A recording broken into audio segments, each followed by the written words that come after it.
vacay day 4, and Mom was in the mood for some husband getter, so last night before we went back to our hotel, we stopped at Walmart and bought a skillet and a spatula and oats and some olive oil so she could make this.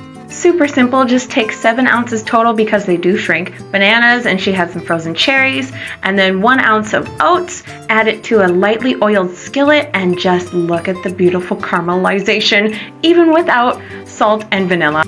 Then you add 4 ounces yogurt and 1 ounce of drizzly peanut butter to a container.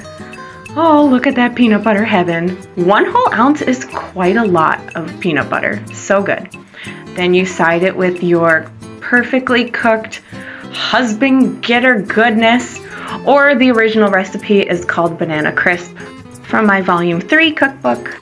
Then it was a bajillion degrees out today, so we decided to spend the day at the mall. Brought our packed lunch, sat at a little table. The girls were having a parfait kind of day. I had my pecan blondies again. Doesn't that just look yummy and so easy? Some caribou, did a little shopping, perfect way air conditioned. And dinner, we did some Mexican.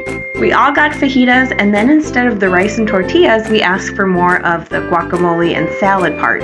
These were seasoned to perfection, so filling, and it was just the right amount, and I think we got enough vegetables in with this meal.